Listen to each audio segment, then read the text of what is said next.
बिस्मिल्लाहिर्रहमानिर्रहीम। अस्सलाम दोस्तों, मैं वसीम और आप देख रहे हैं मेरा यूट्यूब चैनल वसीम अल्ताफ़। तो हाज़िर हैं एक ज़बरदस्त और बेहतरीन मुकाबले के साथ। आज का जो मुकाबला रहेगा काफ़ी बेहतरीन रहेगा। एक दूसरे का शो मारा हुआ है, मतलब जिस साइड से मैं खड़ा हुआ हूँ ये शायद की पार्टी हो जाएगी और उसके साथ तसव्वुर की पार्टी हो जाएगी। शो का तबादला हुआ है, तसव्वुर का शो शायद ने, शायद का शो तसव्वुर ने मारा। तो मुकाबला अच्छा रहेगा, ज़बरदस्त रहेगा। अपने वीडियो को आखिर तक देखना है। 20 मिनट का मुकाबला हुआ, लेकिन काफ़ी ज़बरदस्त और कांटेदार मुकाबला हुआ। क्योंकि यार जितने भी छोटे कबूतरबाज होते हैं ना, इनके मुकाबले सीधे साधे होते हैं, क्योंकि ये सादे ही कबूतरबाज होते हैं जितने भी हों। तो मुकाबला जितना भी हो, जैसा भी हो, मुकाबला होता है। आज का मुकाबला भी काफ़ी ज़्यादा अच्छा हुआ। तो मिलते हैं आखिर में रिज़ल्ट के साथ। अभी आप मुकाबला एंजॉय करें। ऐसा समझें कालिन का नज़दीक का मुकाबला था, उस मुकाबले पर मैं नहीं गया। 70 कबूतर एक दूसरे का इन्होंने पकड़ा। मुकर्रर 80 था, मतलब 10 कबूतर बाकी हुए। लेकिन आज की बात की जाए तो आज का मुकाबला भी काफ़ी ज़बरदस्त रहेगा। तो मिलते हैं आखिर में रिज़ल्ट के साथ। अभी हम मुकाबला एंजॉय करें।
शोधा ये जूम करे जरा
देख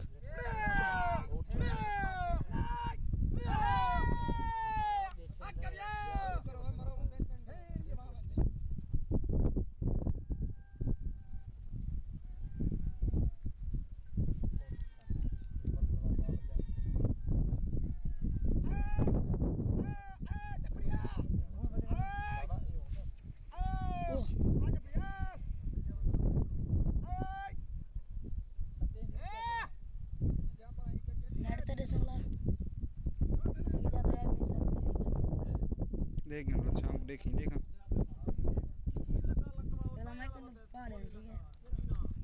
क्या करूँ गिले से चाचे होंगे सुनगे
चकरी ना पे चलते ना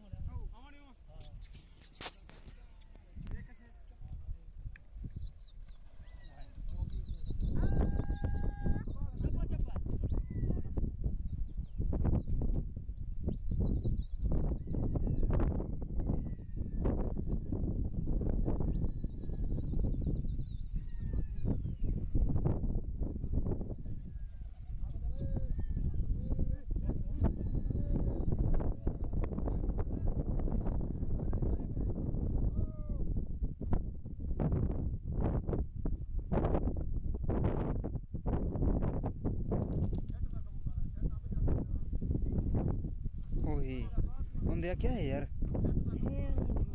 ईमें देख रहे यार हैरान है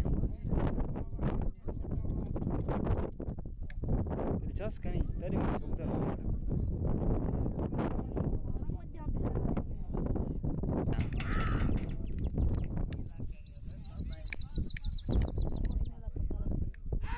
चोट क्या नहीं है चोट ही नहीं दिया होना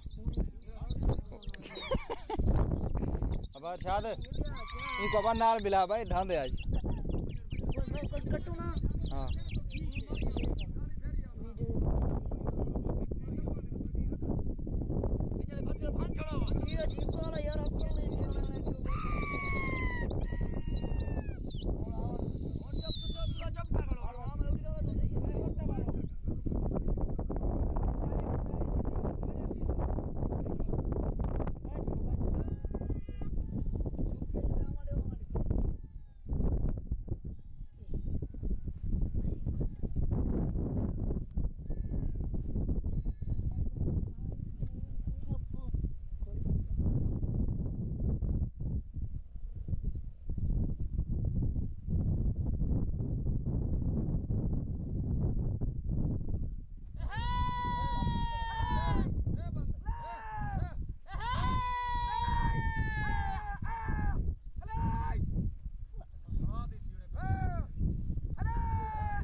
ये डेड थी क्या मोबाइल क्या करना पड़ेगा ये रिस्टोर बंद कर के लाता रही है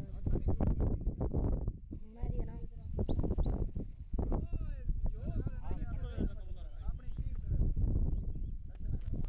सही रस्सी सही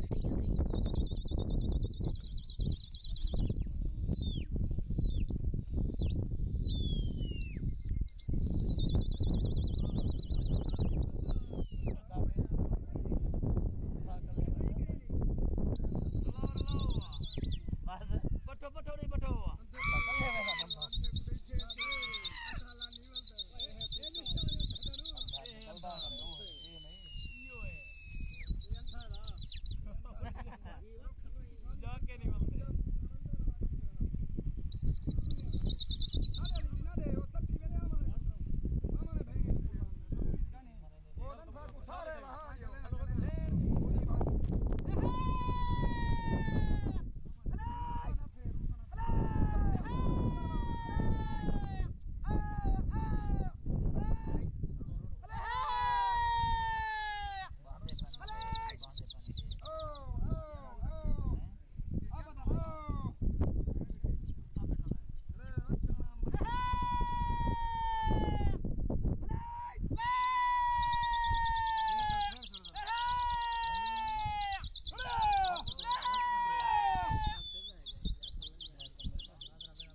तो आज का मुकाबला डिस्टर्ब हो गया क्योंकि सामने वाले एक बंदे ने कबूतर खोल दिए, तो सारे के सारे कबूतर दोनों पार्टियों के उसी ही जगह पर बैठ गए। लेकिन आज का मुकाबला तस्वूर ही जीता शहद से। तस्वूर ने तकरीबन कोई 8-9 कबूतर पकड़े, शहद ने 3 कबूतर पकड़े। मुकाबला तस्वूर ने ही जीता।